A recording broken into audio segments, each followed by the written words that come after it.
Como organizar um projeto front-end, só que da maneira adultinha, tá? Para você que não sabe ainda muito bem a estrutura de pasta que está fazendo, ou até mesmo pior, né? Que a pior coisa para o recrutador técnico é perguntar por que você criou essas pastas e a pessoa não saber responder. Ela fala que ela viu num curso e cria, né? Aquelas pastas e você nem sabe. Por que você cria uma pasta vendor? Por que você cria uma pasta com essa estrutura aqui? Por que você cria nesse padrão de nome? Se você só cria porque você está replicando o que você viu num curso, meu Deus do céu, calma aí. Então que hoje, além de te mostrar as pastas, a gente vai começar a conversar sobre isso, né? Como é que você cria um projeto escalável, um projeto com manutenibilidade. Caramba, que palavra difícil. Existe mesmo essa palavra?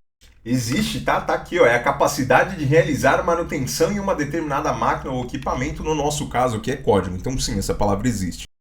E organizar o seu código de fato ali de uma maneira que você consiga se localizar de uma maneira mais fácil, né? Então tudo isso aqui é o porquê que a gente foca em organizar o nosso projeto, o nosso código. Primeiro adendo rápido é que eu não tô aqui para determinar a regra, ser dono da verdade, tá? Tudo que eu vou te mostrar aqui é baseado em quê? Em experiências de projetos que eu participei, que eu criei, e até mesmo de frameworks conhecidos, projetos, temas que eu acabei vendo ali no mundo corporativo, então eu vou trazer essa estrutura. E segunda coisa é que com base no que eu vou te mostrar aqui, você pode criar a sua própria forma de se organizar, porque o problema não é qual é a estrutura de pasta ideal, o problema é você nem se organizar. Então, primeira coisa, já abre o VS Code aí. Já estou com o meu VS Code aqui aberto, né? Então vamos começar a organizar o nosso projeto.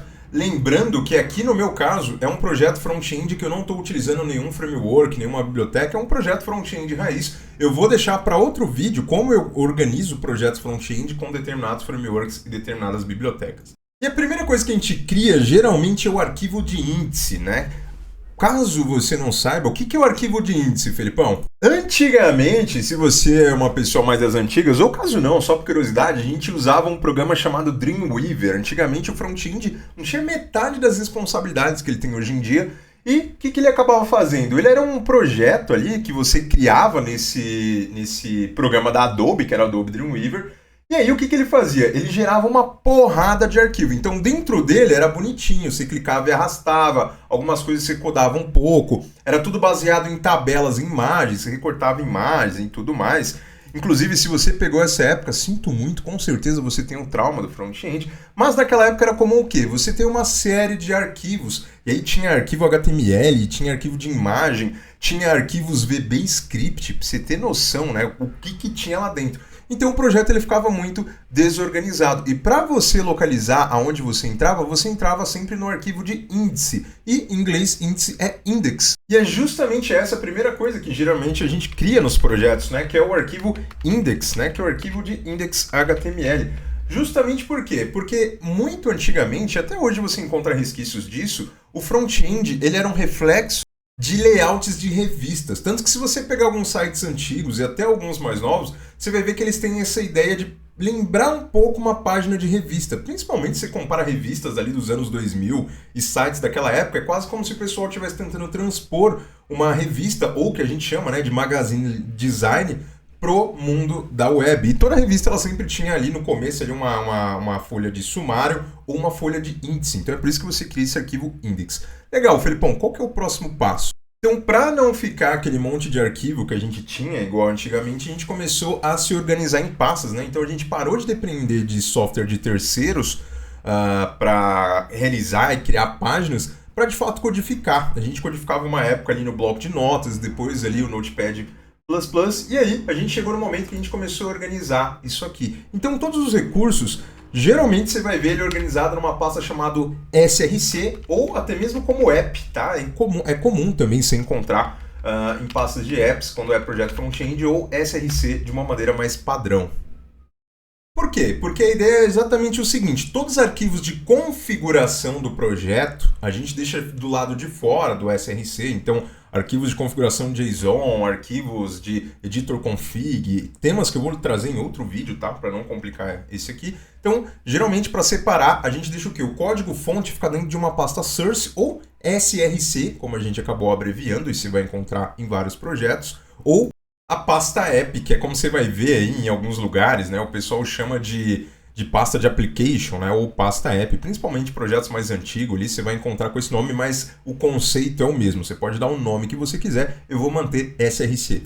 E aí, o que que eu vou criar aqui dentro da minha SRC? Geralmente, a gente segrega isso aqui por tipo de conteúdo que vai ter ali na sua aplicação e a gente depois subsegrega eles, por quê? Por funcionalidade. Felipão, como assim? Então, a primeira coisa é por tipo de recurso. Então, um tipo de recurso que é comum a gente ter hoje em dia em projetos front-end, obviamente, são folhas de estilo. E aqui você pode chamar de styles, você pode chamar de CSS, você pode chamar de style sheets. Não é o nome da pasta aqui que é o mais importante. O mais importante é o sentido da pasta. E o sentido dessa aqui é justamente o quê? Guardar folhas de estilo. Então, quando você está começando, você fica muito naquela preocupação, o nome tem que ser exatamente aquele que o professor me ensinou num curso, senão o projeto não vai funcionar, ou o meu código não está certo. Sendo que, na verdade, o nome em si, ele pode até ser importante, mas o mais importante é você conseguir identificar de maneira óbvia para conseguir o quê? Localizar fácil qualquer recurso do seu projeto. Então, qualquer pessoa que entrar no projeto daquela empresa, ela tem que bater o nome no olho da pasta, e por mais que ela nunca tenha mexido naquele projeto, ela fala, poxa, eu tenho que alterar uma folha de estilo, eu nunca mexi no projeto. Tem uma pasta chamada Styles, ou uma pasta chamada CSS, não importa, o sentido é o mesmo. Tem que ser uma coisa fácil de alguém bater o olho e saber que aquilo tem que estar ali.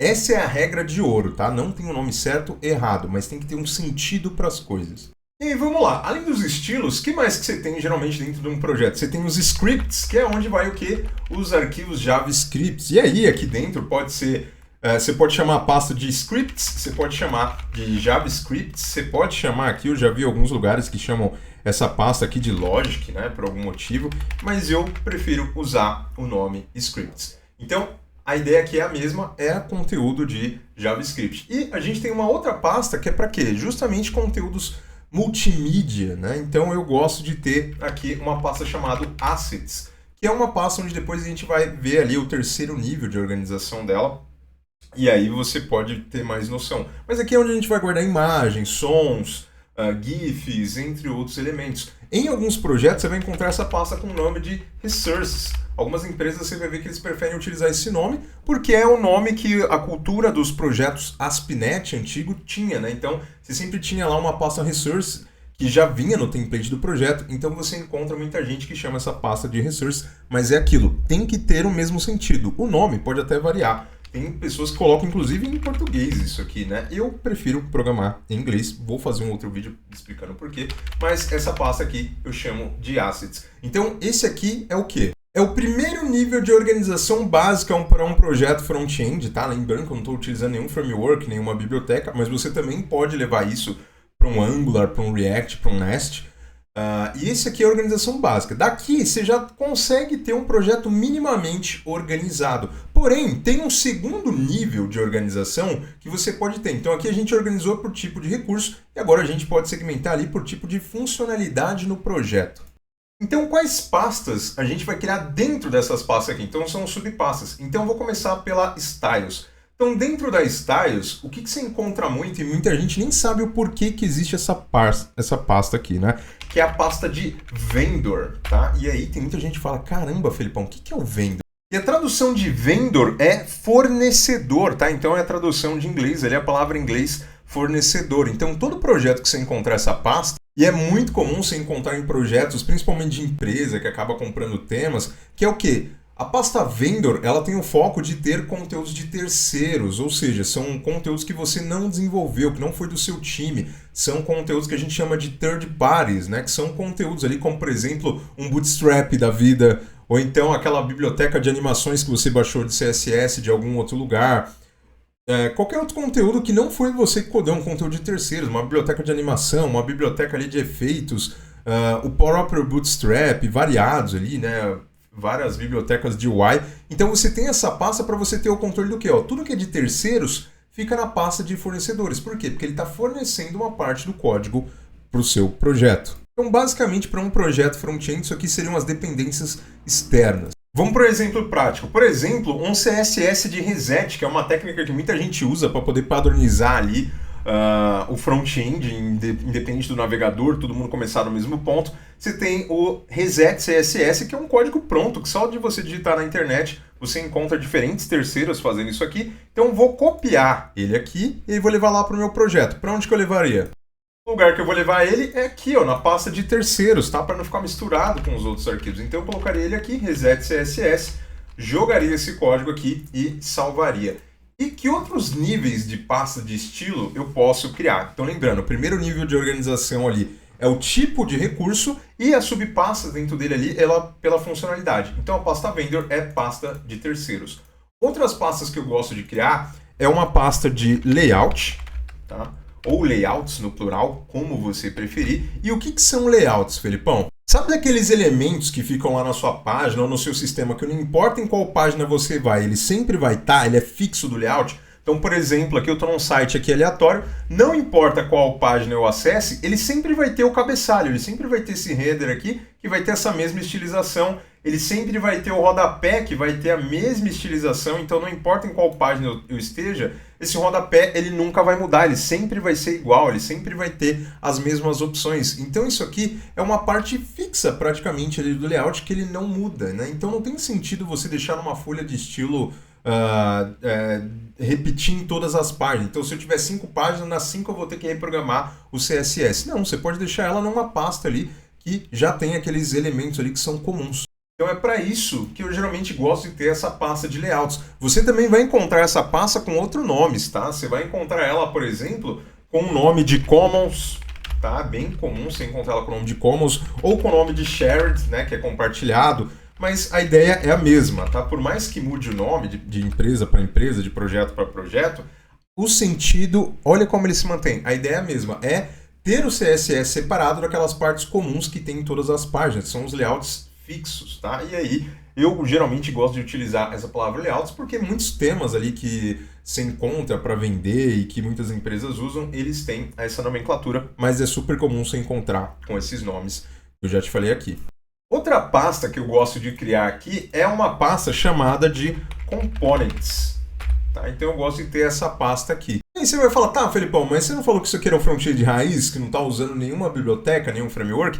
E é justamente isso. Qual que é a ideia? Sabe aquele botão, aquele padrão de botão que você tem no seu projeto? Ou então, daquele sistema inteiro, você sempre tem que respeitar um padrão de cores primárias para botão ativado e botão desativado. Você sempre tem que respeitar o mesmo padrão de cores ali para listas. Então, essas coisas que eles são elementos de manter a consistência do design durante o seu projeto, eu gosto de ter eles separado. Por quê? Porque se amanhã ou depois alguém falar, poxa, o padrão de botão da empresa agora não é mais azul, porque por algum motivo mudou o logo da cor da empresa, eu gosto de ter tudo separado em um lugar só. Então esses componentes são o quê? É o CSS de elementos comuns que aparecem em várias páginas. E fica muito mais fácil se você utilizar técnicas, por exemplo, como utilizar variáveis no front-end, utilizar organização de elementos aqui em front-end, até mesmo componentização, porque sim, dá para usar componentização sem utilizar framework nenhum. Inclusive, se você é fã de front-end e de frameworks, JavaScript no geral, já me segue aqui, porque eu sempre vou estar produzindo conteúdo com esses temas, tá? Então, para isso, eu crio essa pasta de componentes, que são aqueles designs, por exemplo, de botões, de link. Então, olha só, voltando para o nosso site aqui, ó, você vê que todos os botões dele ele tem uma cor de fundo e uma cor dos ícones, né? Tá vendo? Então, essas configurações, desde o tamanho do círculo, de como tem que ser essas coisas aqui, eu salvo numa área ali de componentes, né? Afinal, todos os links, ó, ele tem esses 3 padrões de cores aqui, então fica muito mais fácil você segmentar isso no seu CSS. Melhor do que você ter aquela folhona gigante de CSS para 1 zilhão de coisa. Outra coisa que eu gosto de criar aqui dentro também, e é fora da minha pasta aqui das minhas subpastas, né? Dentro da pasta de styles, eu gosto de criar um arquivo chamado global.css. Tá? O que é o global.css? É qualquer configuração que eu quero que se aplique a 100% das páginas. Então eu sempre carrego esse arquivo global para todas as páginas, e aí algum comportamento, por exemplo, de margem, de padding, seja o que for. Então tudo que eu quero carregar para todas as páginas, eu altero em um único arquivo. Por quê? Porque eu não preciso ficar replicando no CSS de cada página. Então eu tenho um único arquivo que facilita a manutenção. Então, por exemplo, imagina que amanhã, por conta de dispositivos móveis, você tem que, todas as fontes agora tem que ficar com um tamanho X. E aí, ao invés de você sair caçando em cada página CSS, você pode deixar variáveis organizados aqui, por exemplo. Você pode ter configurações base, que depois você só vai linkar em páginas HTML. Então é isso. E para o CSS específico de páginas, eu gosto de criar aqui uma pages, tá? Então você tem um CSS específico de páginas. Depois eu vou te mostrar uma maneira alternativa de fazer isso aqui. Mas vamos continuar aqui. Dentro da scripts, que subpastas eu gosto de criar? Bom, primeira coisa, a vendor também, porque às vezes eu tenho alguma coisa. Antigamente era muito comum a gente utilizar, por exemplo, o jQuery, que era uma biblioteca muito famosa no mundo ali do JavaScript, ajudou muita coisa ali, facilitou muito trabalhar na experiência cross-browser, ou entre outras coisas. Eu também gosto de ter aqui, por exemplo, aqui uma de services. O que são essas services, Felipão? Ou services ou com nome de clients. Eu também já vi empresas que utilizam como client ou clients, mas é o que? São justamente funções JavaScript que estão consumindo a API de terceiros. Então, você tem a vendor ali, que são códigos de fornecedor, então algo parecido com bibliotecas de jQuery, entre outras bibliotecas de JavaScript para ajudar em lazy load, entre outros temas. E a camada de service é só para consumir API, especificamente consumir APIs de terceiros, tá? E aí aqui dentro, geralmente eu mantenho essas duas aqui que me servem e uma terceira que geralmente eu chamo ela ou de common, tá? Commons, ou de pages, que é basicamente aquele JavaScript básico lá que você vai utilizar naquela página específica, tá? Então aquele JavaScript que você vai usar, poxa, só naquela página tem sentido aquela função JavaScript, eu gosto de salvar ela aqui como commons ou shared, tá? Então você vê que a ideia é a mesma, eu não mudei nada dentro do jogo, o sentido ainda é o mesmo. E no Assets, Felipão, o que você gosta de fazer? Dentro do Assets, eu gosto de criar uma pasta de images, aqui dentro, ou imagens, se você preferir, ou IMG, IMGS, então eu gosto de ter uma pasta de images. Caso seja um projeto que tenha sons aí, você pode criar sounds, entre outras coisas, ou MP3, seja lá se você tiver som. Não é todo projeto que tem som, então geralmente por padrão eu não crio, só se realmente precisar. E eu gosto de ter uma pasta aqui chamada fonts. Por quê? Porque é horrível você mexer em um projeto e todos os arquivos estão espalhados. Quando você abre um projeto e você tem arquivo fonte, arquivo JavaScript, CSS no mesmo lugar, para mim, eu acho um projeto muito difícil de você dar manutenção, acaba enchendo um pouco o saco, tá? E aí aqui dentro, como é que eu faço para organizar as coisas? Então aqui dentro de imagens, por exemplo, você pode separar as coisas. Você pode separar, por exemplo, criar uma outra subpasta, que seria o terceiro nível, né, que é o nível de especificidade, né? Então, você tem o primeiro nível, que é o tipo de recurso, você tem o segundo nível ali, que é justamente... Ou seja, o primeiro nível é o tipo de recurso, o segundo nível é a função daquilo dentro do seu projeto, e o terceiro nível é o nível específico, né? Então, às vezes, aquilo é uma imagem que só vai estar numa página específica ou só com algum tipo específico de coisa. Aí eu crio aqui, né, dentro da minha images aqui, e se eu tivesse uma de sound também, né, então teria os arquivos de som, mas tem os arquivos de som, por exemplo, de efeitos, arquivos de som de background, e aí você pode ir aí colocando os tipos que tem no seu projeto. Ah, Felipão, e o nome das imagens? Tem alguma dica? Na hora de salvar as imagens no projeto, eu gosto de seguir um padrão de nomes também. Então, tem imagens, por exemplo, que só faz sentido aparecer nos smartphones e imagens que faz sentido aparecer, por exemplo, só em telas de PC. Então, eu sempre gosto de ter as imagens, primeiro, com nome curto e segundo, com sufixo, né? Então...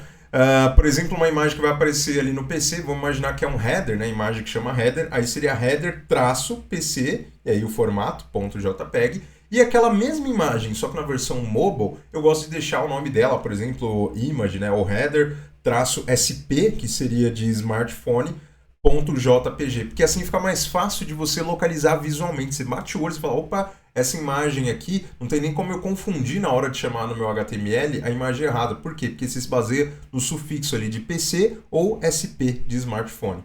Aí você fala, Felipe, legal, mas eu quero ter várias páginas, né? Eu não vou ter só uma página única aqui, né? Igual a gente geralmente tem em projeto de sala de aula. Um projeto real ele tem várias páginas. Como você recomenda organizar? Dentro da source, você pode criar uma pasta aqui chamada Pages. Tá? Então, dentro dessa página Pages aqui, você pode criar aqui todas as outras subpastas. E aqui tem variações que eu já encontrei dentro de empresas. Eu confesso que tem algumas coisas que eu gosto de um jeito, outras de outro, mas eu vou te explicar as duas maneiras agora.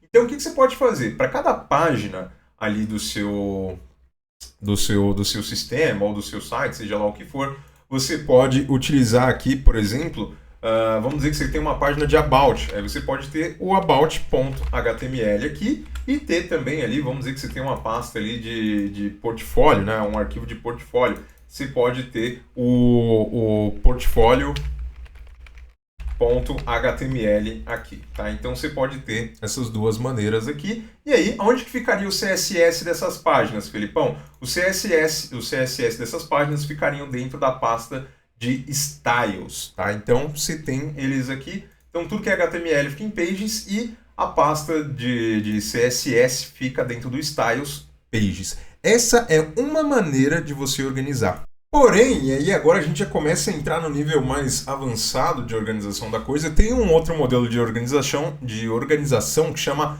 Feature Structure, ou seja, organização por estrutura de features. O que isso aqui prega? E é importante que você entenda que é uma maneira de se pensar, não é obrigatório.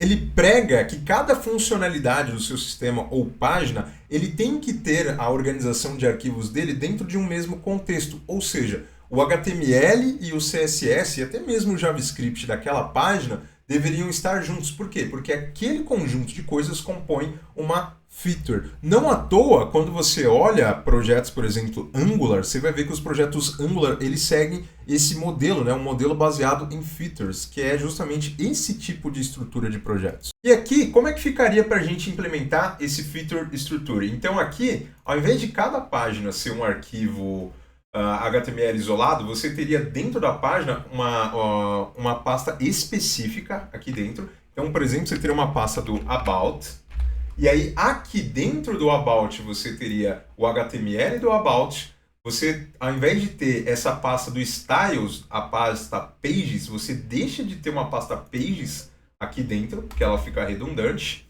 E aí, se você quisesse ter um CSS do About, ele ficaria aqui dentro. Então ficaria about.css aqui dentro. E os arquivos JavaScript específicos, ao invés de estar aqui no shared também, aqui que são arquivos compartilhados, você pode colocar eles aqui dentro também. Então você teria um about.js. E a mesma coisa você faria com o portfólio, né? Você teria uma outra página aqui chamada portfólio. Então vamos lá, portfólio. E aí você teria o quê? Você teria o HTML dele aqui. Você tem aqui dentro dele aqui o portfólio.css e você tem também o arquivo de JavaScript dele aqui dentro. Então teria aqui o portfólio.js. Ou seja, tudo que aquela feature precisa para funcionar está reunida dentro dessa subpasta aqui. Então, se ela precisar de alguma formatação igual das outras páginas, você tem o global e você puxa do layout. Mas tudo que é específico dessa feature está aqui dentro, ele funciona de maneira isolada. E é isso que é o Feature Structure, ou Structure, né? Meu inglês não está muito bom. E você pode ver que muita organização desses projetos que eu estou te mostrando aqui, eles são organizações base que frameworks como, por exemplo, o Angular, você encontra muito disso do Feature Structure. Toda vez que você cria um componente lá, você vai ver que você tem um arquivo CSS, HTML e, no caso lá, TypeScript. E você tem derivações disso aqui nos principais temas que você vai acabar comprando no mercado, né? Tem esse site aqui que ele é muito famoso aqui, que é justamente o ThemeForest, que ele está dentro do Envato, que é justamente um site para você comprar temas de CSS, temas de Bootstrap. Teve uma época ali onde todo mundo estava fazendo projetos, e ainda faz, tem muita gente que ganha muito dinheiro com isso. Ao invés de desenvolver do zero, utiliza o WordPress e aí customiza o tema em cima de algum tema comprado. E é muito legal de você estudar a base desses projetos aqui. Tem alguns projetos que você tem demonstração free e aí você consegue organizar visualmente um projeto seu com base nesses projetos profissionais. E eu até recomendo isso, tá? Uma excelente maneira de você estudar código também não é só escrever código, mas saber ler código de outras pessoas. Além disso, te ajudar na skill de você conseguir entrar em qualquer projeto e conseguir isso localizando, é também justamente a ideia ali de você pegar boas práticas de outros times, de outras equipes. E o mais importante, notar que não tem um certo ou errado. Existem princípios que são respeitados e sentidos que são mantidos, mas o nome da pasta é o menos importante, mas sim o como ela organiza. E o ideal mesmo É aquela tirinha que você tem clássica lá, se você já comprou o livro do Código Limpo, você já leu sobre o Código Limpo e tudo mais, tem uma tirinha lá que ele fala, né? O que é um código bom? Um código bom é um código que a pessoa, ela olha e ela tem poucas dúvidas. Então ela fala, opa, mas onde que está isso aqui? E ela, pelo nome, ela vai deduzindo. E o que é um código ruim? Um código ruim é aquilo que a pessoa fica totalmente perdida, né? Ele até fala, né, que um código ruim você consegue ver quando você entrega para outra pessoa e a outra pessoa fala, caramba, não sei onde está nada, tá? Parece que tá tudo bagunçado. E aí que você tem a célebre frase, né, do Martin Fowler ali, que ele fala que qualquer idiota é capaz de escrever um código que um computador entenda, mas bons programadores escrevem códigos que seres humanos conseguem entender. Então, muito antes de você estar preocupado lá, Felipão, será que meu código está certo, está bem organizado? A estrutura de pasta, como você está organizando o seu projeto, ela também faz parte da leitura do seu código. Não é só se a sua função está mais enxuta, se o nome das variáveis estão ok. O processo começa bem antes, desde a organização de estrutura de pastas ali do seu projeto. E com isso aqui, agora além de você ter um projeto muito mais organizado e muito mais profissional, por mais que você tenha essas variações de nome que você queira colocar, ou até que você encontre outras ferramentas e projetos grandes utilizando, a ideia é a mesma. E até agora você também consegue responder para um recrutador técnico por que você está criando aquela pasta, né? Afinal, não tem sentido você criar só porque você viu em algum curso ou porque você viu nesse vídeo. Inclusive, me conta aqui como é que você gosta de organizar o seu código. Se você quiser deixar o link do seu GitHub para a gente avaliar e comentar em outro vídeo ali, eu vou ficar muito feliz. E se você gostou de ter construído esse template aqui, esse projeto base, e não quer ter todo esse trabalho toda vez de ficar recriando isso aqui do zero, dá uma olhada nesse outro vídeo aqui, onde eu ensino você a templatizar um projeto no GitHub, para você ter um projeto base para você sempre continuar evoluindo.